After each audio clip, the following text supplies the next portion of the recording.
Hello, everyone. This is Raj, Doctor of Physical Therapy. And today we are going to talk about posture.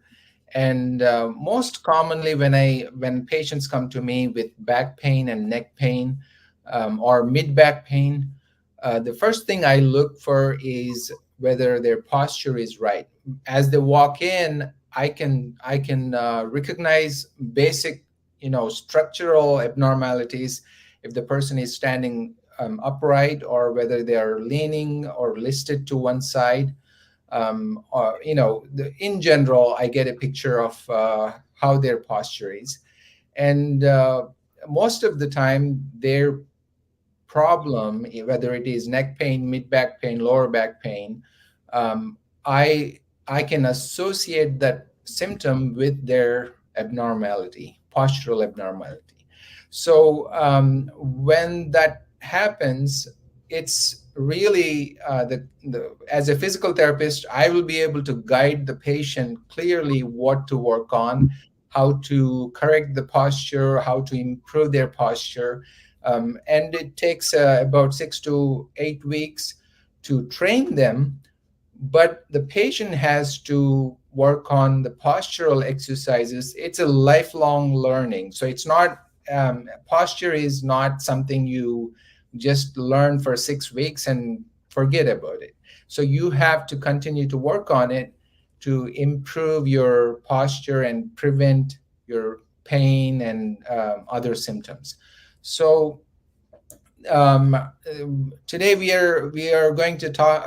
As you know, Swati Balantrapu, she's one of the physical therapists I'm working with to make these videos, and she is here. And I'm going to bring in Swati.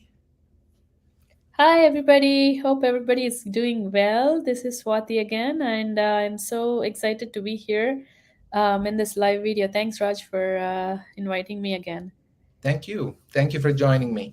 Yeah. So commonly, we see patients with the different postural impairments. And what are your experiences, Swati, with patients with postural abnormalities? Yeah, so lately I've been seeing clients having postural problems, and they come with like mostly neck and shoulder pain. And like you said, Raj, once they come in, you exactly know what they're going through. And most times it's like they're on the computer for too long. And then, I have to start talking to them about how to sit down, what's the ergonomic position, to be in the chair, how to place their arms, where do they, put their hands when they're working on the computer, how do they look at, is their screen too low, screen too high, are they having some kind of a stool on their on their floor that they can place their feet on, so their feet are not like too much on the ground, or too high up on something that's below. So lots of factors that we have to consider when we are teaching them. And again, it's not like you said, it's not like a one time thing that you would just do for like few weeks and then you would stop working on that. It's like a lifelong thing, and they have to continue to follow up on all of the advice. And it's not just in sitting down or standing. Like, how do we do it like in static positions, dynamic positions, like when you're walking around? How is your posture? So so many factors play into to get that ideal posture. I mean, the ideal posture for me may not be ideal for somebody that's like 65-year-old. So everybody has to have their own um, uh, uh, way of standing upright or sitting upright. However, by and large, we have each joint in a certain position, with regards to their center of gravity. Yeah, sure. That's a great point. And as you were saying about alignment, I was going to show, our audience. I'll turn my video this way. So when you're standing, um, the posture. Let me make myself on the screen Okay. Mhm.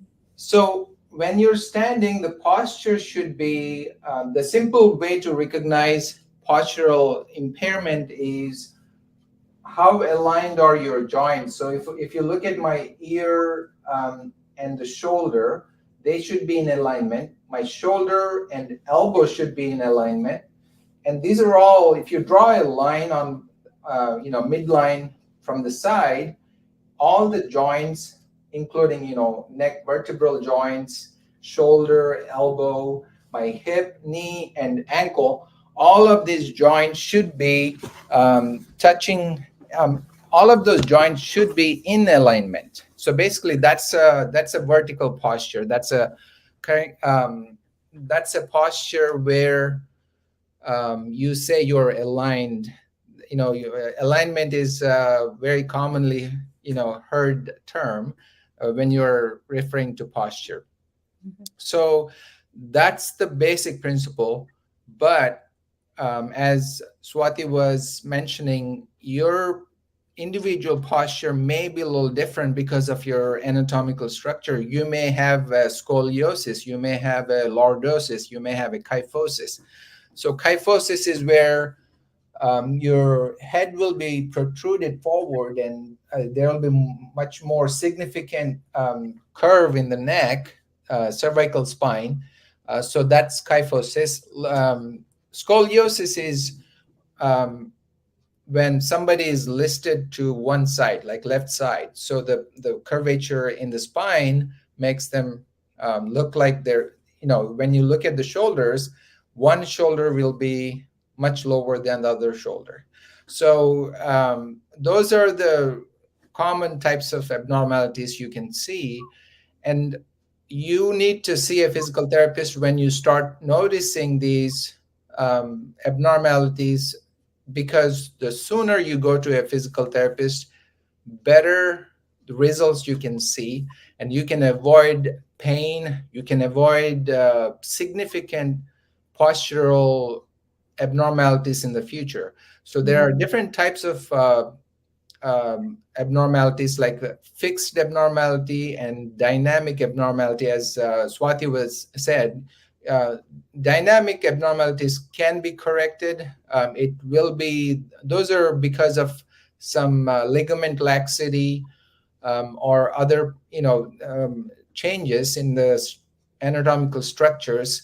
So fixed deformities are some things that we can't really change anything, other than surgical correction, which will be much later. The surgeons won't perform a surgery unless there is no other option. So that will take many, many months to years before you go for surgery. I don't mean to scare anyone, but some people with fixed deformities can still do a great, there are some, athletes, very active people that have abnormalities, fixed abnormalities, but they still do great. So just continue to work on those postural, if you have any postural abnormalities, see a physical therapist. That's right. That's right. One thing that I want to point out, Raj, here is a lot of times people think, oh, we can see some exercises on YouTube or some kind of a website and correct their posture, but it's not as simple. And I wanted to say that you definitely want to see a physical therapist, consult what your problem is, because there are so many kinds of muscle imbalances and muscle weaknesses that will happen when you have postural abnormalities. Say, for example, if you have kyphosis, there are some muscles that are too strong and they're overacting and bringing that head forwards. So you want to compensate now by strengthening the opposite side of the muscles, which is the back of your head. And you have to stretch the front of your body, which are like the strongest ones. So only a physical therapist or sometimes a chiropractor, can help as to which ones to strengthen, which ones to stretch. So you exactly know how to correct your posture, and then that will bring you results in the next 6 to 8 weeks. But if you were to do some kind of an exercise that's more like a generalized one on the internet, it might not be 100% applicable to you, and it might sometimes worsen your problem and even cause more pain in your joints. So that's something that you might want to think about, unless you exactly know what to do. And if that's what your therapist wanted you to do, you can go ahead and do it. But I wanted to give that advice to everybody. Don't just go by, generalized exercises that you find on the web. Yeah, certainly. That's a great point, Swati. Yeah, Thank yeah. you. Hmm. And maybe we can, show some simple exercises that, let's take a problem like neck problem, kyphosis. What can be done when somebody's, neck is hurting, and that's because of their postural abnormality. So let's say they're leaning forward and protruded head. So Yes. So I think the best exercise for somebody who has kyphosis with forward head, right? So chin tucks is what will help really, because if their head is like two-way forwards, there is a lot of pressure happening in that cervical and the beginning of the thoracic region. So in order to correct that, we want to encourage that chin yeah, tuck, where yeah. you're retracting your chin back and holding it for start with 3 seconds and then go with 5 seconds. And when you say chin retraction, what people tend to think is, tilting their head back. So tilting head back is not actually chin tuck. Chin tuck is just taking your chin directly back, straight back, which is called the axial retraction. However, this is not going to be something that's beneficial for this particular kyphotic posture. So make sure you're doing a chin tuck versus a chin or a head tilt. We don't want a head tilt, but only a chin tuck. And start with 3, 5, 7, and up to 10 seconds, depending on how your symptoms feel. And if you ever feel like your symptoms are going up when you're doing any of these exercises, stop and see what is happening. And then if there is tingling or some kind of numbness going down the hands, those are some things that you really want to bring, to your doctor's attention, because could be something to do with nerve impingement or something to do with your spinal cord itself.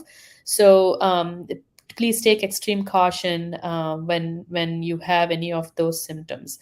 But coming back to the exercises again, chin tucks is one. The second one that you could do is shoulder rolls back, where you have your shoulders going backwards, like like a circle going back and staying there, where you're pinching your shoulder blades together, and you're really feeling like your back, rounded back, is now going backwards, and staying in that retracted position again for like 3 or 5 seconds to begin with, and slowly you can increase the duration of the exercise. And then another one that will be helpful is standing against a wall. And maybe Raj can show it after I'm done talking with this exercise.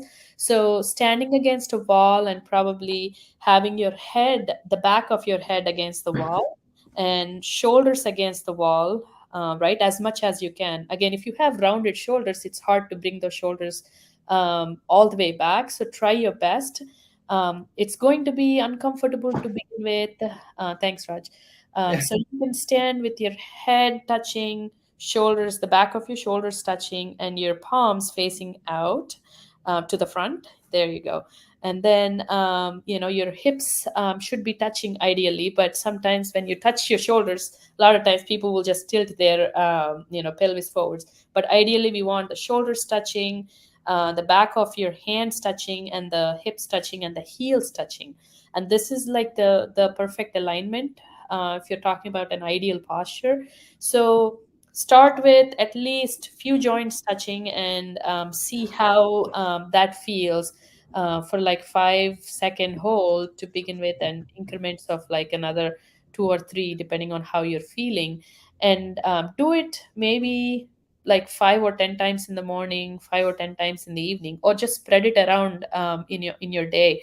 I think those small changes that you're making with your posture will make a big difference, and probably you will even see that some of your joint pains can come down. Yeah. So I was thinking about, thinking of using the therapy band, the cheapest way. There are so many, braces. They're kind of like a figure eight shape braces you can buy on Amazon.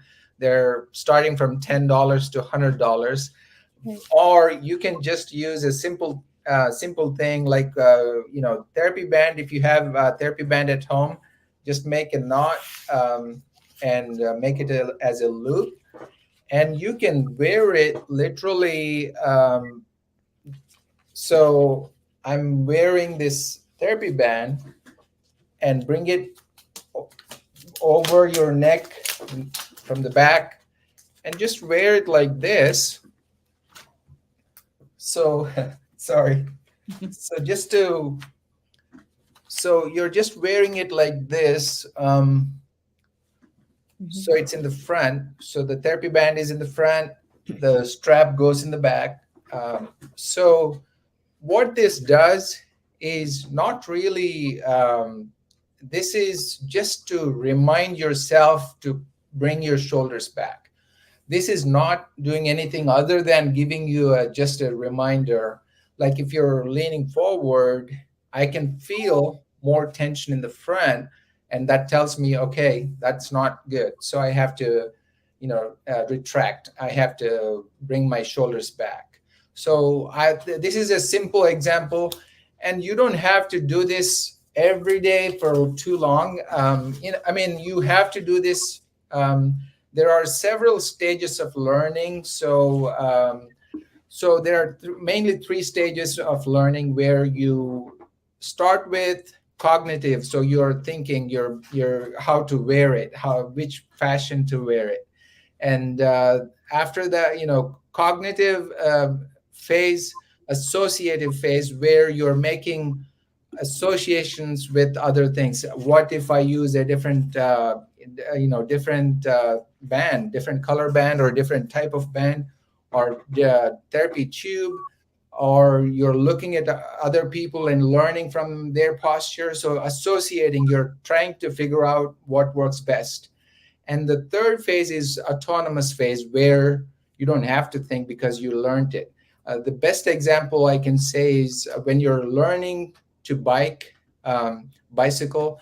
So first you fall so many times. Any motor activity you're doing, you fall so many times or you fail so many times. You keep doing it over a period of time, you get it, and once you learned it, it is there in your brain, in the memory for life. So whenever even if you never if you stop biking for 10 years and get back to bicycling, you will be able to get back to bicycling pretty fast, and you won't fall at all. So because that's autonomous, you learned it, and it's in your brain, it's in your memory.